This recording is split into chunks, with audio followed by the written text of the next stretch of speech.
Show them to me.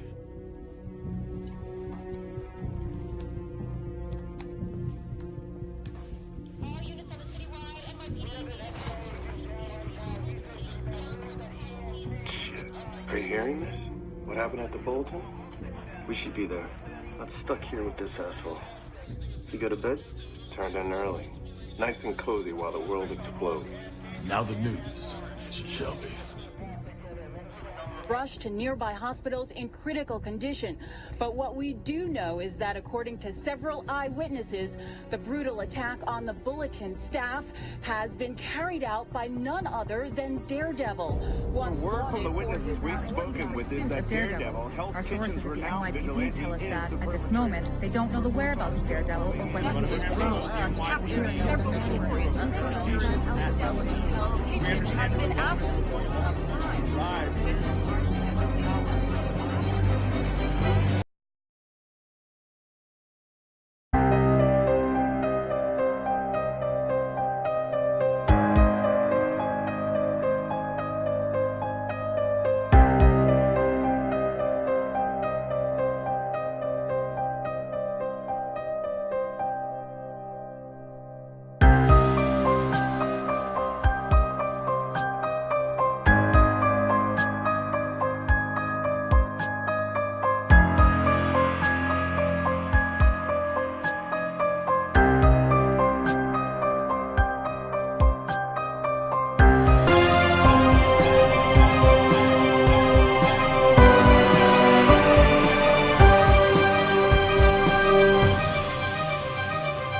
Hello everybody, I'd like to welcome you all to the third official episode of the Buggy Reviews. Now, unlike last episode, this particular show releases all of their episodes out on the same day, thus providing a binge-worthy time. So, today, I shall be reviewing Daredevil Season 3.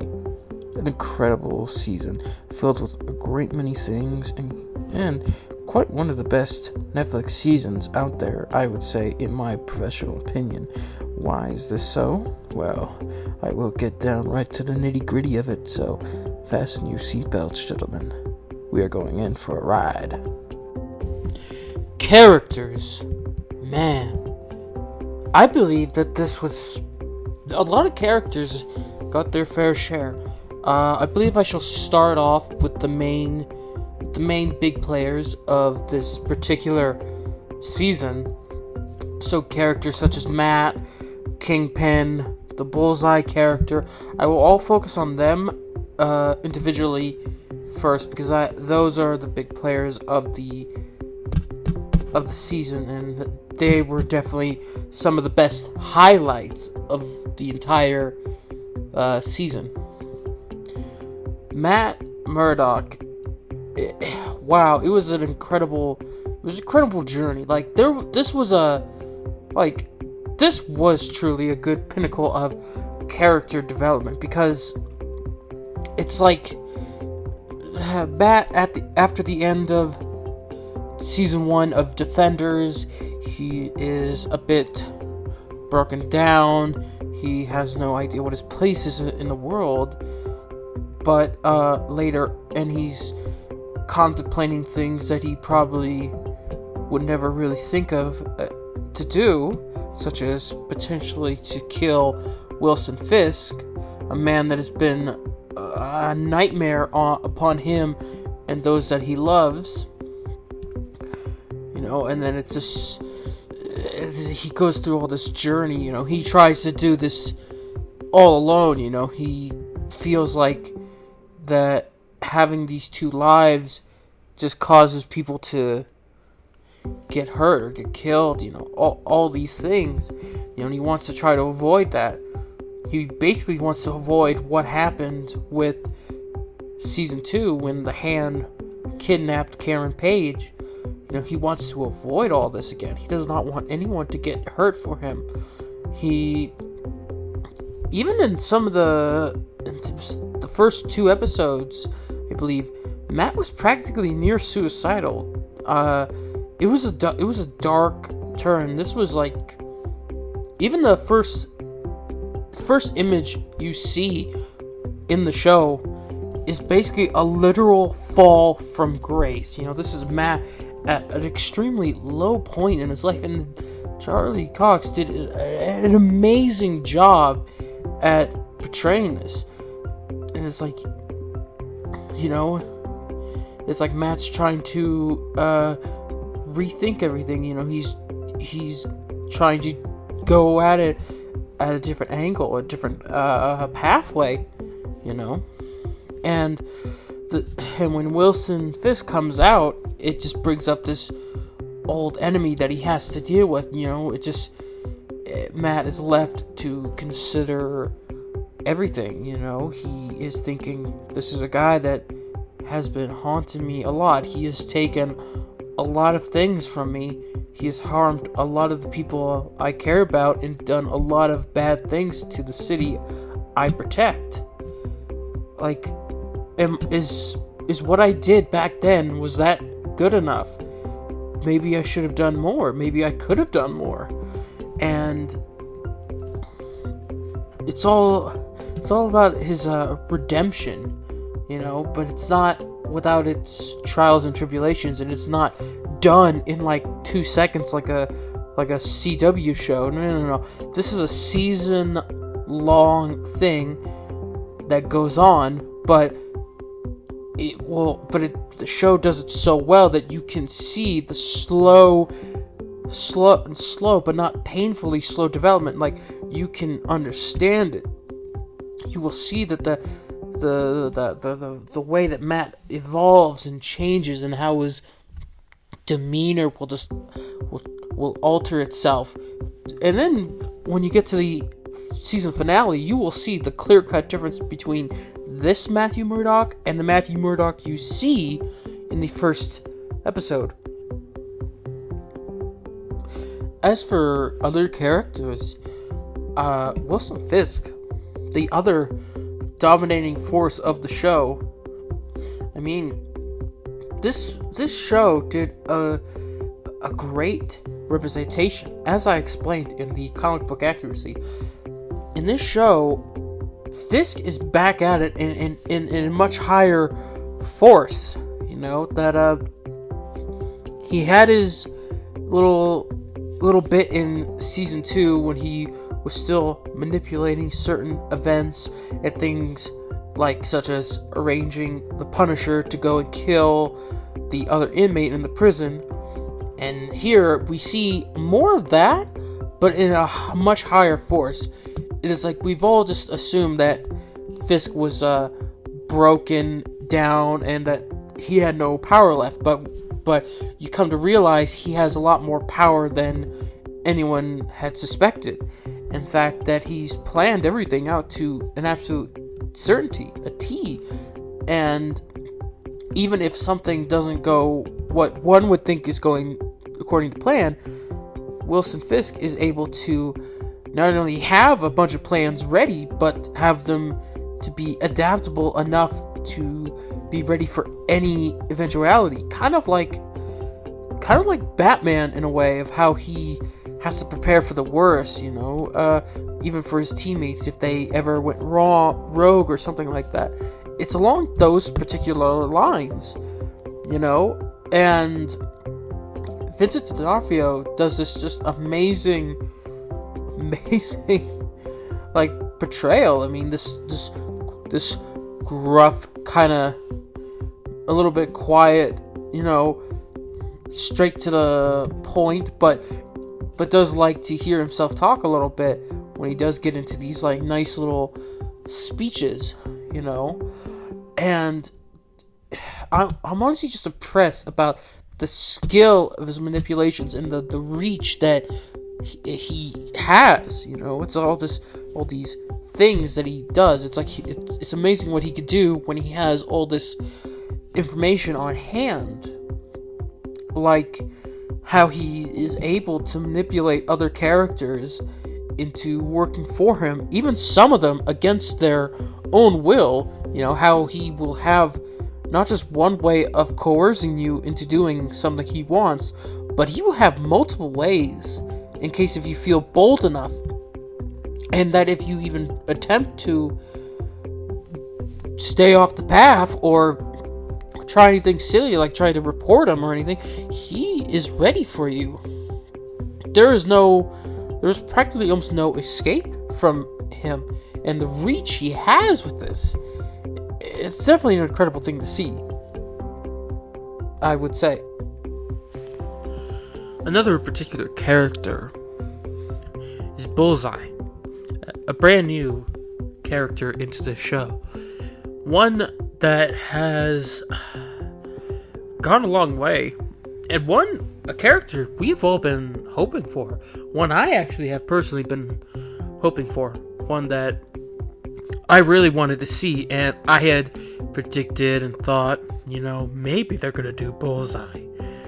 Because in the comic books, Bullseye has done a lot of different things to Matt. I mean, out of a lot of the villains that Matt has gone up against, Bullseye happens to be one of the ones that's done the most significant damage to him.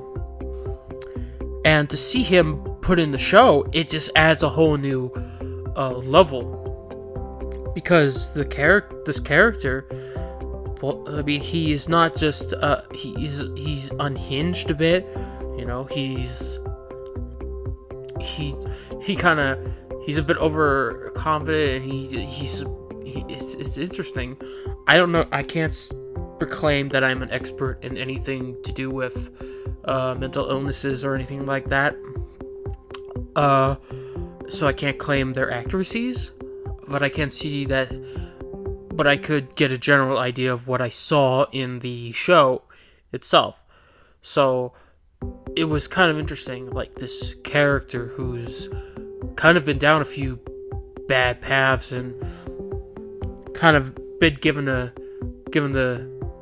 crap end of the stick most of his life, and how it affects him, and he, in all these different ways, he tries to keep himself calm and sane relatively, but there's these things that he does that kind of show that those are not the proper methods to go about. And Wilson Fisk, he capitalizes on this particular thing that it's interesting. Going back onto the manipulation of Wilson Fisk, he uses a lot of Bullseye's past and history and just keeping an eye on him, and he just is able to manipulate him and just kind of take off the leash, but we get to see here that it's not that the character is dangerous enough and kind of concerning with the leash on, but now when you take them all off, it is a completely entire different beast. Like, Bullseye may be willing to go nuts and attack on command, but there's a problem. He's like a pit bull that's been kicked way too many times. Eventually he's gonna start biting at everything he sees. Eventually the dog is gonna get feral to the point that it don't matter who you are, if it wants to bite you, it will try to bite you.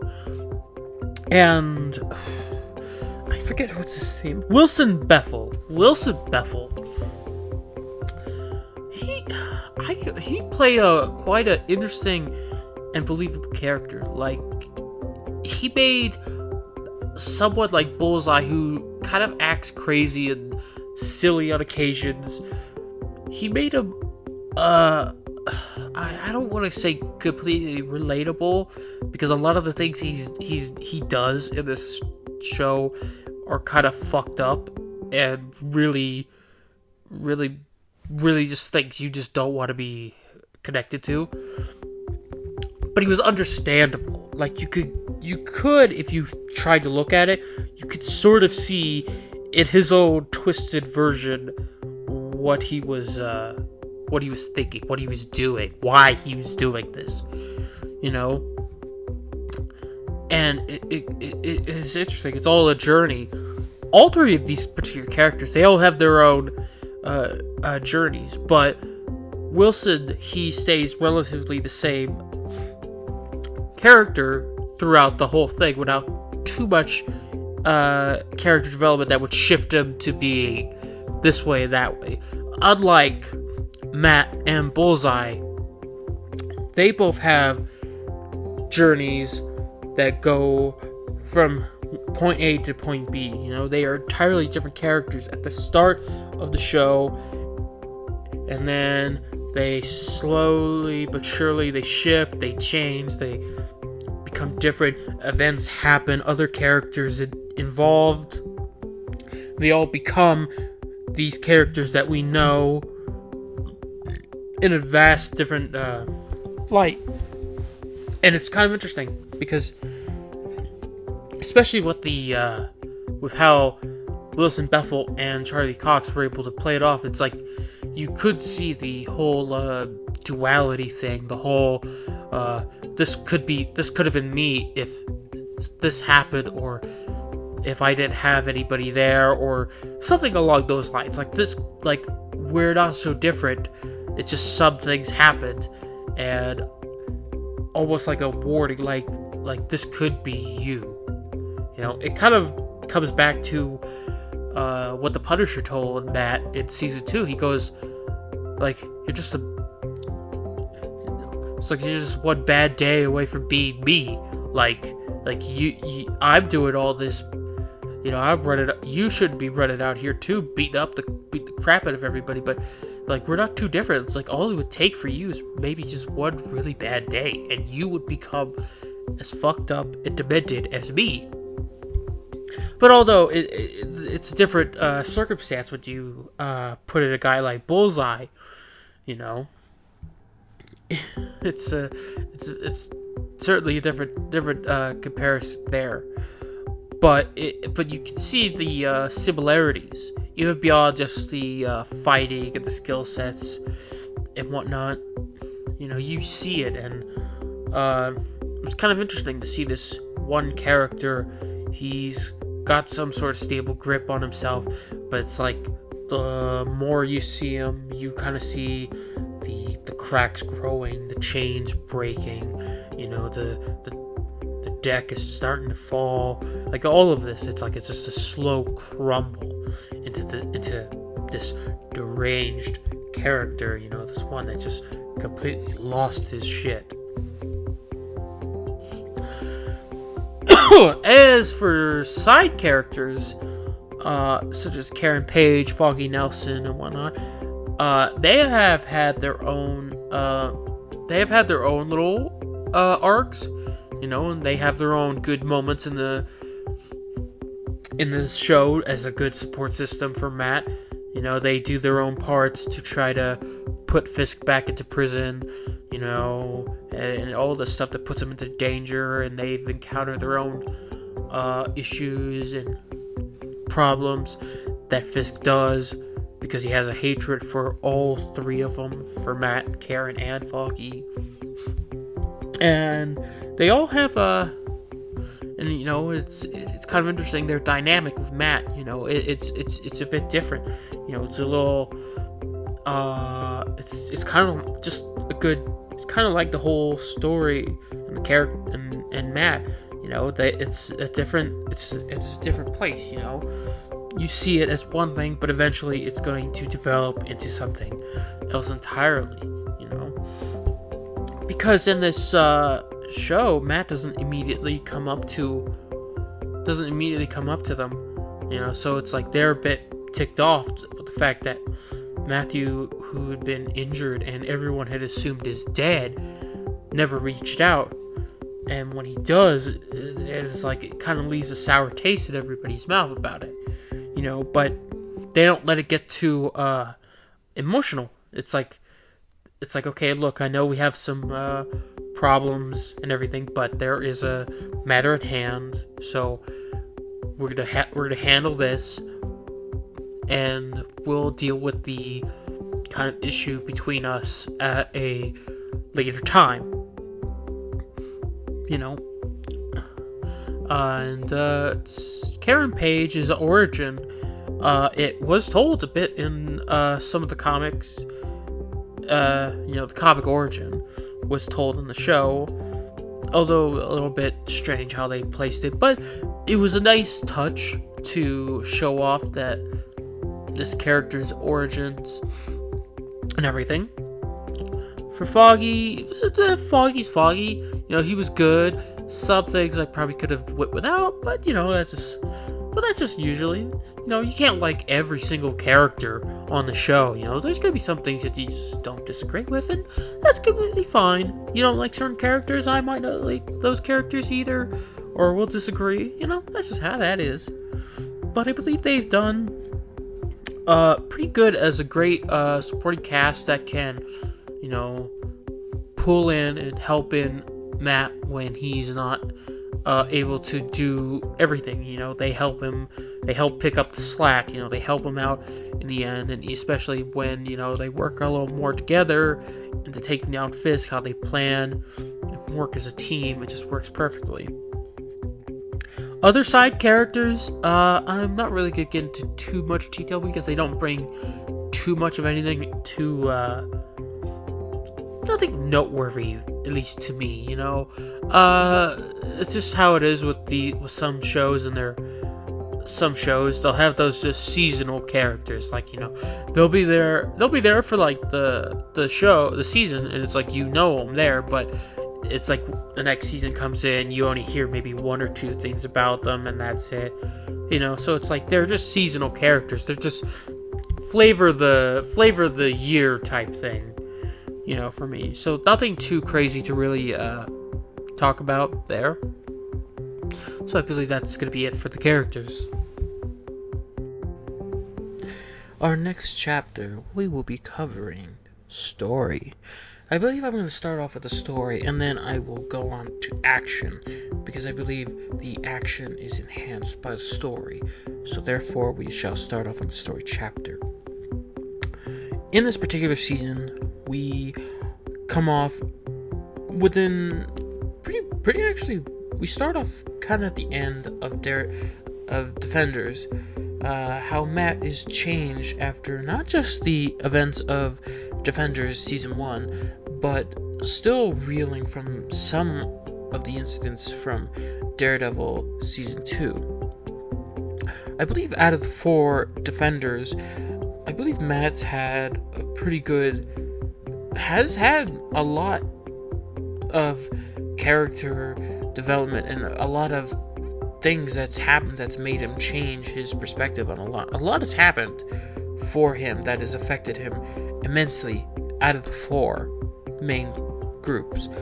I'm not saying that it was just him that's had some reactions or something that's changed him quite a bit. No, because there are other characters that have it. I'm just stating out of the 4, I'd say he's had the most. And after this, he is found by various nuns and his friend, father. I forget his name, but it's the priest. I'm sorry, everybody. You can probably spam that in the comment section below. But he is found, but he doesn't want anybody to find him. He doesn't want Karen to find him. He doesn't want Foggy to find him. He doesn't want anyone to look for him. He is, at this point, a bit lost. He's questioning faith, you know. He's questioning things about God. He kind of feels like that doing the 2 lives thing just didn't work out for him. And to my understanding, he's just unsure of what he can do. You know, he's wandering, and at first in this season, he's a bit, he's still a little damaged. You know, surviving the building crushing down on top of him. You know, his hearing was a bit shaky. His senses were all dulled and screwed up for a little bit of the first part of the season. So he was a bit, you know, crippled a little bit more than particularly normal. So he was kind of left unsure of what he was going to do. Then comes along the other main player in our story, Wilson Fisk, who's still in prison. Last we saw him in Daredevil Season 2. And then he manages to get an opportunity to make a deal with the FBI in order to not only gain freedom in terms of house arrest, to where he can stay at his penthouse, but also guarantee safety for his significant other, Vanessa, someone he cared about immensely and had flee the country in order to avoid the law. Now, I felt that these are two main players, and this story does a very good job of showing off these two characters, and it shows a lot actually, because they don't actually have too many scenes where they're physically together. They do have some that have taunting calls and whatnot, and they do tease each other a bit throughout, but there's not too many actual scenes where they're together. But there is some parts in the show where Matt is sort of hallucinating, seeing Wilson Fisk there in his mind, taunting him, doing all these things, and it just leaves Matt kind of rolling over the mere possibility that maybe to stop a man like Wilson Fisk, that he may have to kill him. And this is a topic that is rolled over throughout the entirety of the season. Like maybe he's thinking that Frank Castle's way was not entirely too bad, perhaps, but it's kind of left some of the other characters, that like Karen Page and Foggy Nelson, that they don't want Matt to go along with this particular path, because they know that just because he'll kill him, it would mean that Wilson would win. It would mean that Matt would destroy who he was. But even though at this point he's still not even sure what he is now, he's like picking up the pieces. He kind of mourned for a bit for Elektra, and even in Defenders Season 1, Matt wasn't even trying to go back into the suit. He had pretty much all but quit after Daredevil Season 2. So this was he was still picking up pieces then, and what was left of those pieces were broken, and Matt was still trying to pick them up and come back into something. And when Wilson Fisk comes out, this gives Matt some purpose, albeit the purpose is a little dark and something that not many people would approve of, but it was a purpose nonetheless. And other particular characters in the story, such as Bullseye, I believe was an amazing addition. We had all hoped for Bullseye to appear in Daredevil. There had been an Easter egg nod in the first season when there was a sniper taking place on a roof, and when he opens up his bag, he has a playing card in it, which is a nod to Bullseye and his use of playing cards a lot of the times in the comics. Here, they do allude to that particular thing, so he could have been in there the very first season, perhaps. But I felt that his inclusion was interesting. He was brought in sort of as a dark reflection of Matt, more like what if he went this way instead of that way. It's like this is what would show what Matt would become if he had decided to take lives. This would show it's just this whole twisted version. It shows a darker version of him, and they play that off kind of visually well, because throughout this season, Matt does not don his suit. He does not don the red suit. He goes back to the suit he had in Season 1, which was the black mask and the t-shirt and everything. He does not go back to it. He doesn't feel like he wants to use that. although that is sad that he never puts on another version or not or something else. It made some sense because it helped out in the fight scenes. That when he does engage Bullseye, it kind of has an interesting look.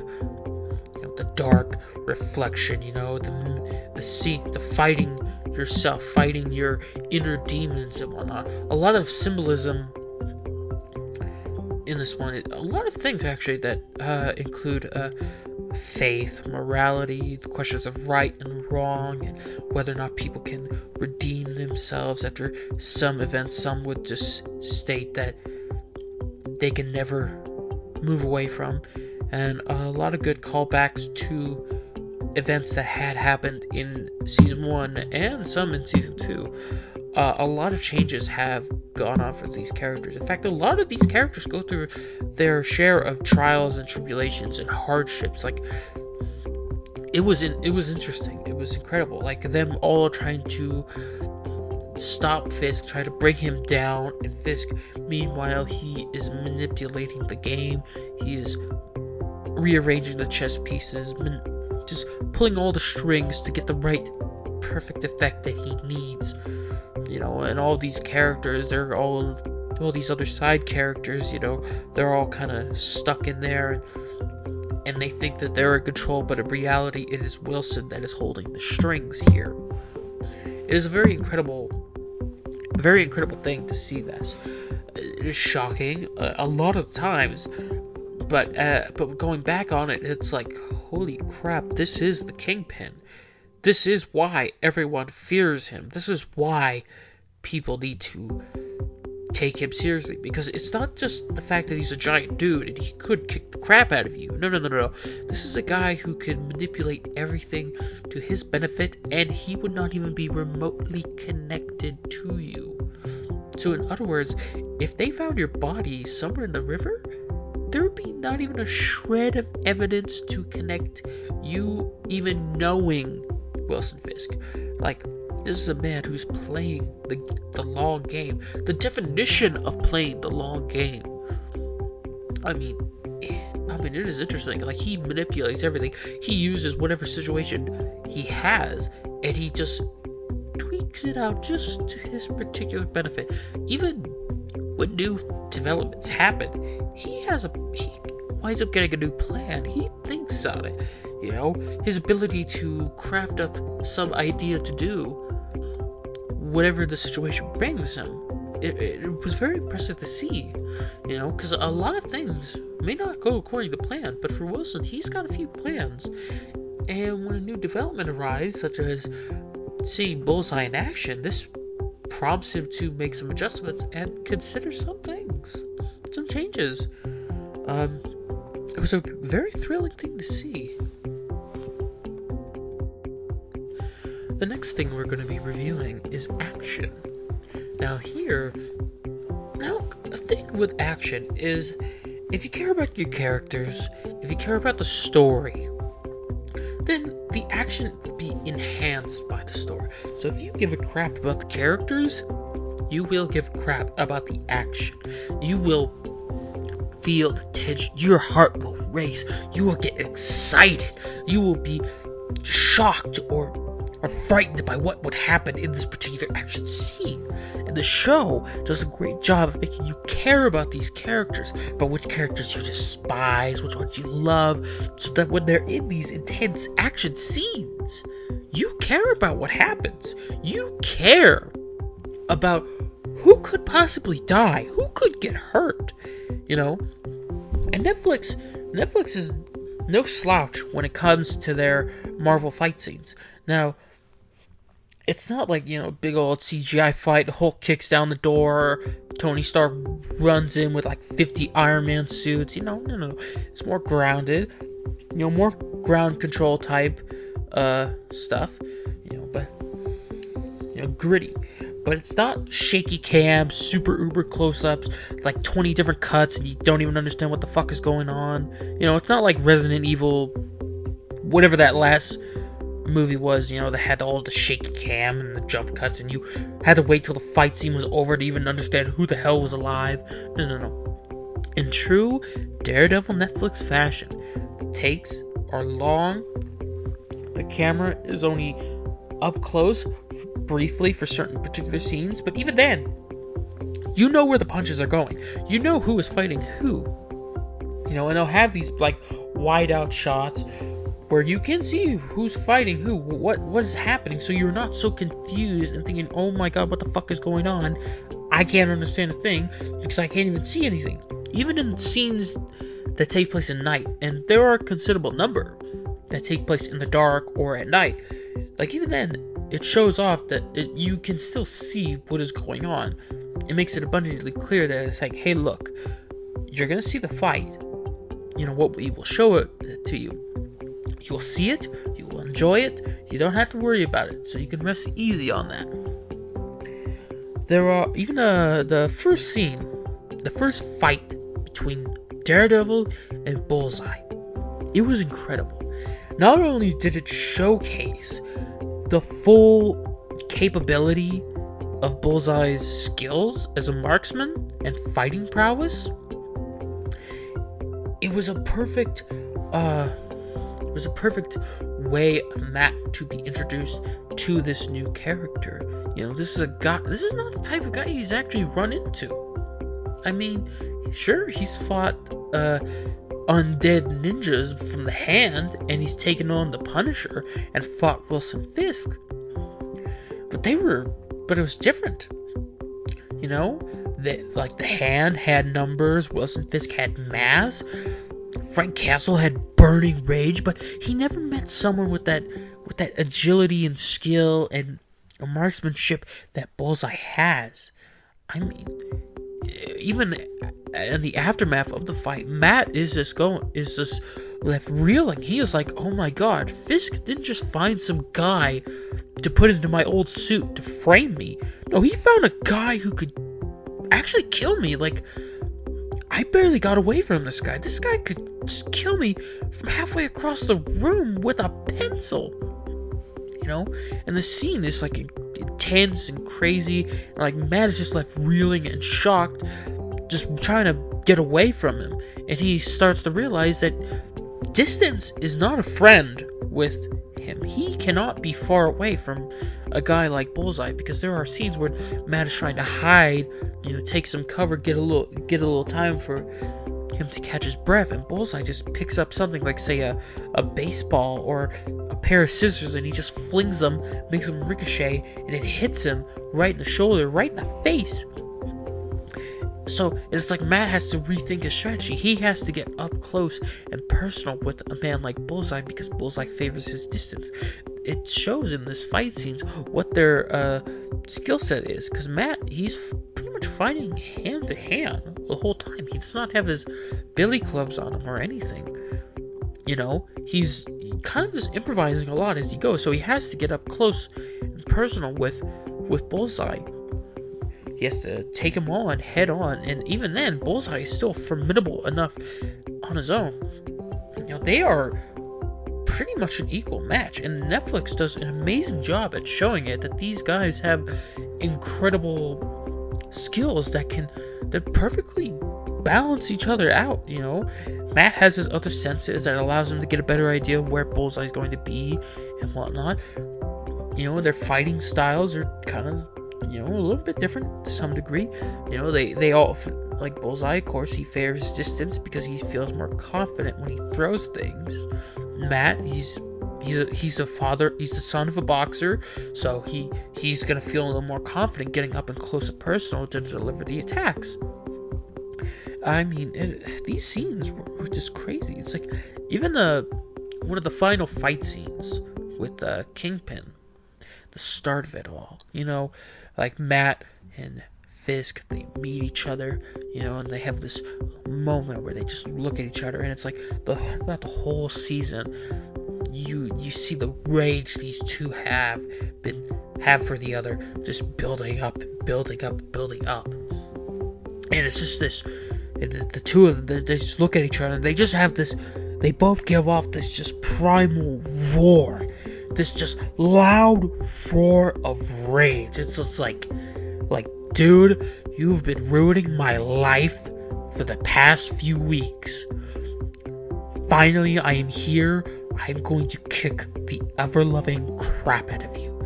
You know, just this primal, just roar, this roar of rage. And it was the perfect start to the fight scene. Because it was like, because this action is enhanced by the story. The story was good. So good that the action, therefore, was enhanced by it. Enhanced, guys. I mean, you felt it. You felt that rage that Matt and Fisk have for each other. You felt that particular rage and hatred for characters like Bullseye when they come in. It's like, so it gave you joy when you saw them maybe land a punch or kick or something. You know, the action enhanced by the story. I know I'm beating this dead horse a bit, but that is just perfect. Action scenes are fun in their own right, but if you can get a good story, a real good story, then the action scenes themselves, they are enhanced by it. Like, just purely enhanced by it. You know, and then all the fighting, the blows, up close and personal, the brutal, the bloody. You know, certain characters kind of a bit winded out mid-fight, and they're kind of taking a couple seconds to get up. You know, it's real. It feels real. It feels brutal. It's like the longer the fight goes on, you feel it. You feel like Matt or Kingpin or other characters. They're a little drained out. They're a little tapped out. They're not Captain America that could go on for about 50 hours. No. These guys are good. These guys are a little worn out. You know, they're trying to make it through it all. You know, and in true Netflix fashion, they do have a scene, their old hallway scene, one incredibly enhanced. You know, one uber long take, like even longer than the season 2, even longer than that one. And it's crazy because, you know, they have this excellent fight, long, almost interrupted cut. Though at some bits you could kind of maybe think they'll probably cut out a little bit there. I don't know if they ever did, but you could see where they probably could. You know, Matt's fighting for his life in this prison hallway. You know, and Charlie Cox, he did his own stunts in that particular scene. So it was him getting thrown around, fighting for his life, you know, running through the hallways. You know, it was an incredible scene, you know, fighting. There's the brutality. Matt just, like, getting out with his life intact, you know. Even a little scene of dialogue in there in the middle as well before he's running off and getting out of there. You know, I mean, Charlie Cox is great. He's a great actor, and it's just perfect. It was just perfect there. I think we're going to talk a little bit more about that when I get to characters. My overall review of this show. This show was quite amazing. I have loved all the Netflix shows, you know. I loved Daredevil Season 1. I thought it was a completely different game changer. It was completely something new, unique, spicy. It was just something you never would have expected Marvel to create. You know, and on the platform such as Netflix, it offered them some freedom, some liberties, you know. Jessica Jones pops in, and it shows even more lines can be kind of stepped over. It's like, hey, different platform, different rules, you know. That's how that goes. And then so on and so forth. All these other shows started to pop in, and Luke Cage, Iron Fist, Punisher, Defenders, you know. It was like, hey, we were getting to see some of these other characters, and it's like, it's amazing, you know. Even though now Iron Fist and Luke Cage have been canceled, and we are currently awaiting Punisher Season 2, and I am aware that Jessica Jones Season 3 is in development with Kristen Ritter to play as her. So who knows what the story is with the Netflix Marvel little cornel is gonna be. So we'll just see how that goes. But Daredevil season 3, it was an amazing show. I think even just listening to the intro music just makes you realize, holy crap, I have missed this show. It's like I have missed Daredevil. I have missed Matt Murdock. I have just missed him. And it's like you just realize how much you loved the show. And I loved it. This show was just perfect. It was a muse inspiration. It had pretty much a lot of things I wanted. A good show, characters that I could get behind, characters that I can, that I know who I should root for, who should I root against. The action scenes were great. It had so many different scenes that brought up so many emotions. The shock, the laughs, the come on moments. Amazing character arcs and developments going on, and even like the show ending on a great note. Like, it shows off that, like, hey, this is where we are. We're at a good spot. And even did it in good old fashioned Marvel news. They had a whole thing where they show off kind of just a bit of teasing, like, hey, this could happen. This could happen in another season. So be on the lookout. Yada yada. Overall, Daredevil season 3, I would say it's one of my. I want to say this is one of my most favorite seasons of Daredevil. Actually, like, almost, it's difficult to compare it with season 2, because I loved season 2 with Elektra and Punisher. Season 3 is just incredible, and you know what? It is one of my favorites. One of my favorite seasons of all the Netflix shows currently at this time. All the released seasons. Great characters, amazing acting, action scenes were perfect.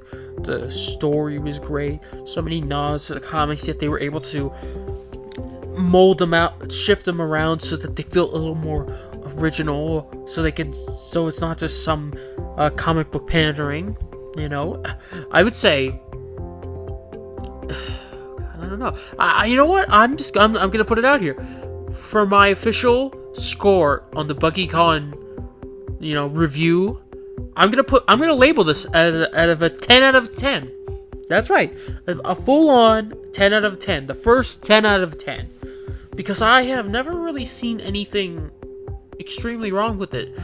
The only negatives I have ever seen in it are just some minor inconsistencies that don't affect any of the story. Some phrases or whatnot that some characters would say.